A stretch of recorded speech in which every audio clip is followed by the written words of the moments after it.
Hey guys, how you doing? Monster Chappie. We're back today looking at a Madden 13 ranked game, and in this one we are on the Xbox side of things. I have the Carolina Panthers, and we're going against the Seattle Seahawks. I actually seen somebody request the Panthers, and I actually had recently been thinking about using them, so I went ahead, used them, and got this game recorded for you guys, and we go ahead and start off with the touchdown and a fumble recovery.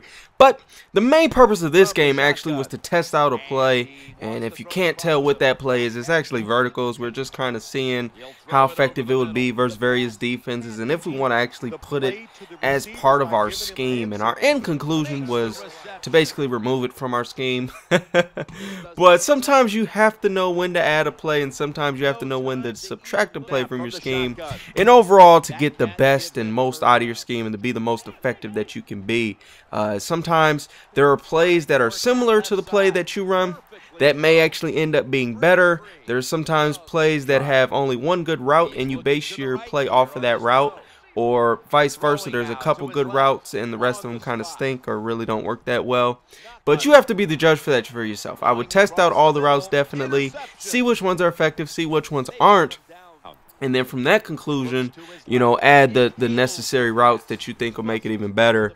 And if after all that, you know, you're not getting good results, you're not getting the desired effects that you want, the routes that you thought were effective aren't effective, or, you know, maybe the routes that you didn't think are effective, maybe they become effective in actual games, you know, you think about all that, and then that's kind of how I decide if I'm going to keep a play in the scheme, if I'm going to take it out of the scheme, or if I'm going to add it to the scheme. And that's something you're definitely going to want to do from time to time, just to make sure your scheme is, you know, polished up, make sure it's as nice as it can be and whatnot, and you obviously get the best offensive and defensive results. This is definitely something you can do on both sides of the ball. I know myself, I change audibles, I change, you know, which plays I go to in certain situations from time to time. It's not an everyday thing, definitely, but you know, maybe from week to week, probably a weekly thing. Just check up on your plays, see which ones you're still feeling, see which ones you're still rocking with, and you know, definitely see which ones you're going to continue to rock with.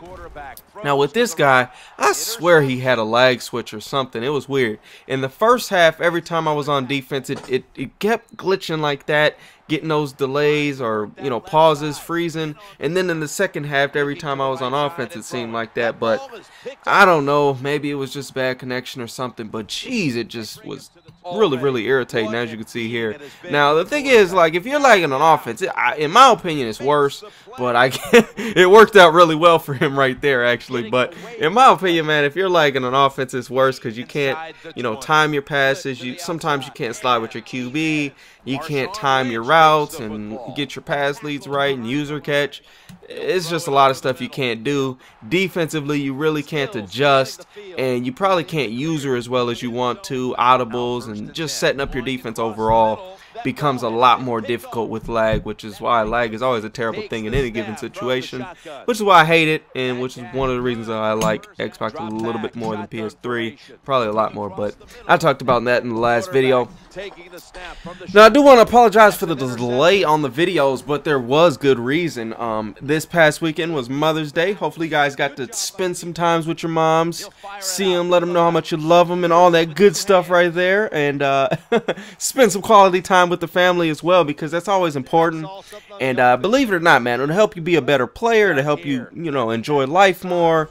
Everything will be better, man. You'll feel better. You'll start looking better. Everything just seems to work out when things are going your way and you're positive. If you got negative stuff going on in your life, most likely you're not going to play your best game. You're not going to be working as efficiently as you can. You're not going to be progressing. You're not going to be, you know, doing the best that you can at work. Whatever you're doing, and whatever you're applying it to, life will just seem to be better when you got positive vibes around you, positive things. And that's why I always try to stay positive and keep positive relationships with everything. And I'm telling you guys, believe it or not, it will definitely go a long way for you. So definitely try to stay in touch with your family, things like that. And, you know, from time to time, take a vacation, spend some family time, do all those little things. And you'll definitely be grateful in the long run for that. So that's what we went ahead and did. You know, since the semester's over, just got to quick breather, took some time away from school. Don't really got nothing to worry about there. and just got some catching up to do with the fam, and it was awesome. Definitely enjoyed it, and hopefully you guys did enjoy your weekends as well. Now, again, with this game, basically what we were looking at was to play verticals on offense, and defensively, you know, we've been pretty happy with a lot of the stuff we've been doing, adding and, you know, changing up recently. So defensively, we're kind of trying just mix it up and really try all the various defenses we've been working on, and they worked out really well for us this game. One thing you can do is flip plays. That's one thing we did a couple times on them, and that really caught him, like on that pick with Godfrey there, because, you know, he was expecting the zone on the left, but it was on the right. And you can do that sometimes, offensively or defensively. Maybe they set up their zones perfectly for the play you're running, but if you flip it, their zones are just kind of all out of whack, and you can get a real big play. So that's one thing to look at there. And at the end of the day, the reason we're not running verticals is because those wheel routes aren't as effective as we thought they were going to be. And with that being said, that's the two main routes that we liked out of the play. And you know, after those aren't as effective, we just went ahead and decided to drop that from the scheme. But, you know, you guys just take notes and, you know, try to improve your schemes all the time.